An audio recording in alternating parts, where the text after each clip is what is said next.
Good YouTube. This your man Spill Dog. Yeah, I seen Errol Spence popped out with a video, showing that he in shape or whatever. But we still won't know what's really going on until you get in the ring. The weight part ain't a big deal, I mean, they've been, he been fighting long enough where he ain't gonna get but so far up above his weight, I think. Anyway, what he looked like in the ring is what counted to me, not necessarily how he gonna look on the scales. He been out the ring with almost a year and a half again, and the last time he did it, he didn't look good at all. And that was Terrence Crawford. I like to believe that he's remotivated and coming back and gonna be, either himself or better. But I couldn't say one way or the other until I see him get in the ring and actually fight. I haven't heard anything about him sparring or who he's sparring with to get ready for the fight with Fundora, but it's not going to be an easy fight. Let me say this.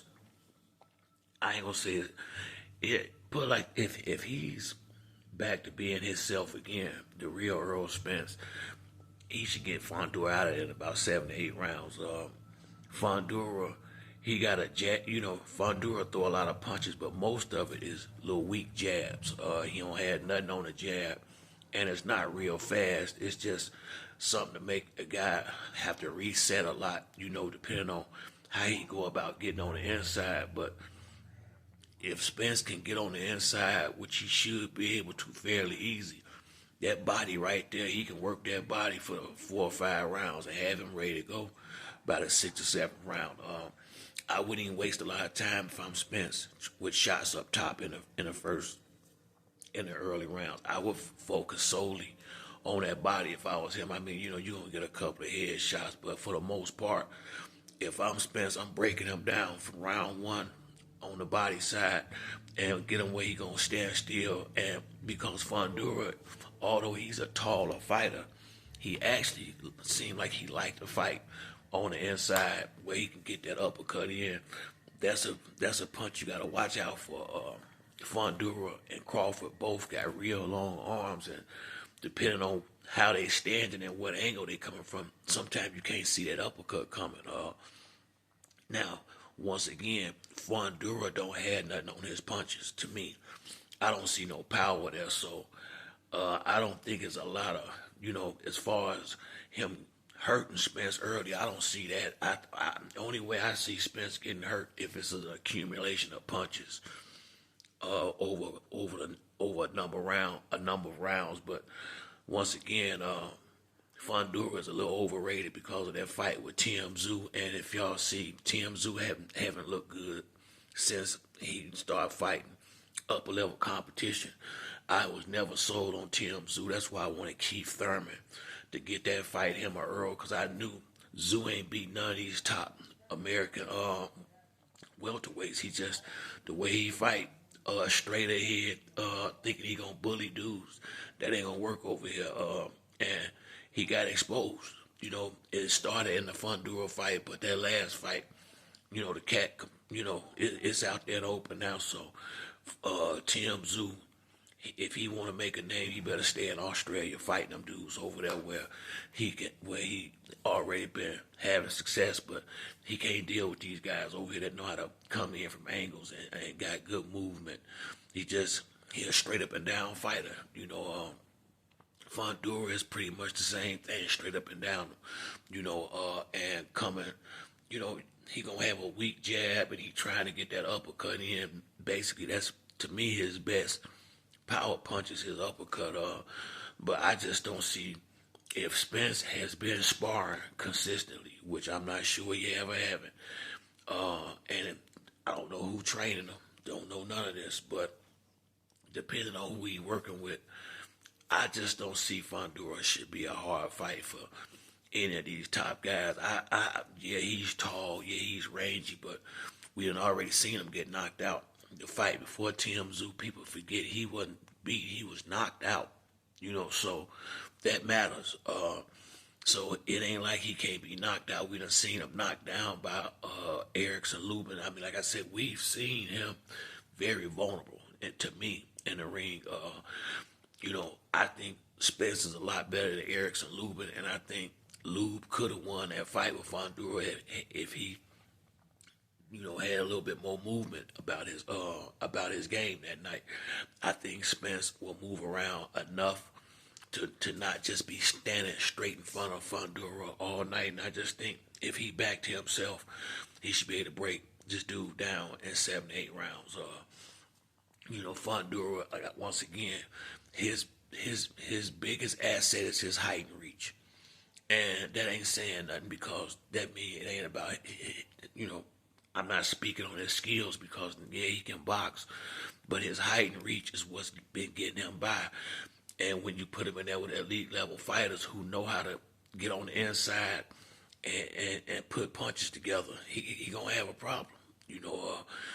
TMZ, I thought, I felt like TMZ probably would have won that fight if it wasn't for the head. But now seeing how he fought the last fight, not sure. But if Spence can't get past Fundora, it's time for him to hang the gloves up, because I don't see this dude being on Errol level. I don't see Errol, Bud, none of them having a problem with him just because he don't have no pop on them shots.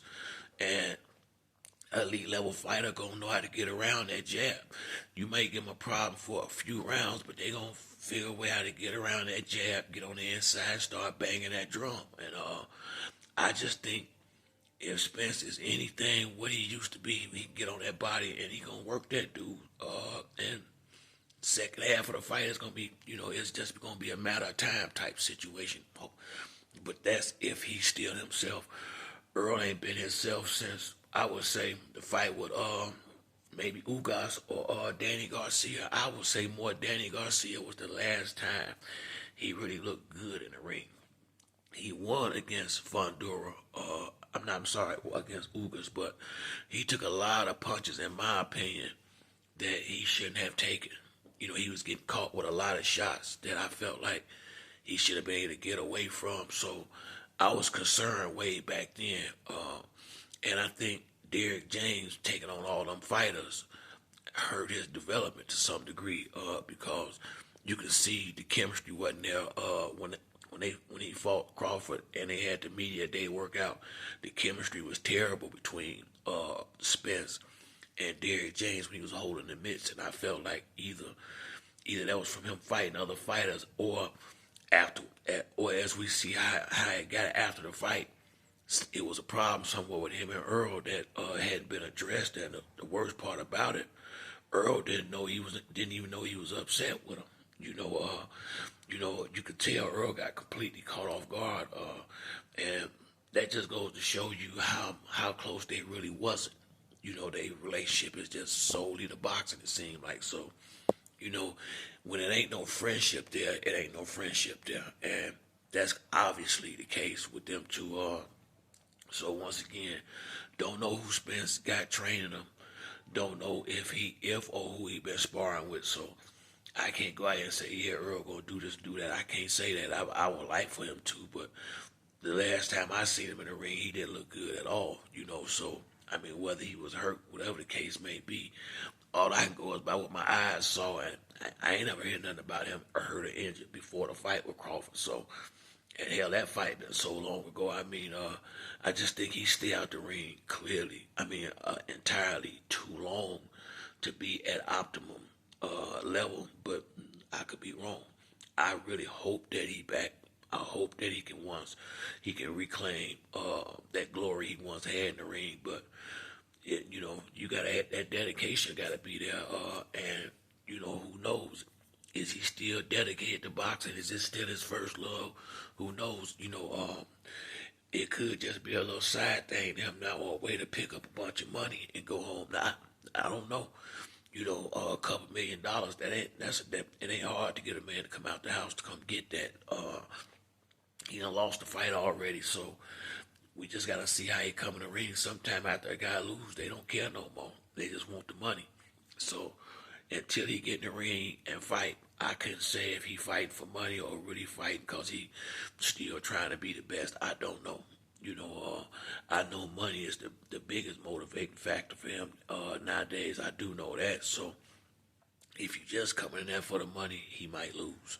But if he really want to get back on top again, then this shouldn't be a tough fight. He should be more than, hell, he done had damn near 2 years to get ready. He done had more than enough time to prepare for him. So it shouldn't be, it shouldn't be a whole lot of surprises in the ring. I mean, he done had ample time to go get him some tall sparring partners or whatever he need to prepare himself for this fight. So let's, I'm gonna give him the benefit of the doubt and say Errol is taking this fight serious, and he should be able to take care of business against Fundora. I don't see Fundora being on the same level as Errol Spence or Terrence Crawford or none of them dudes like that. I think I see him being a big B-level fighter with a lot of height and reach to help it.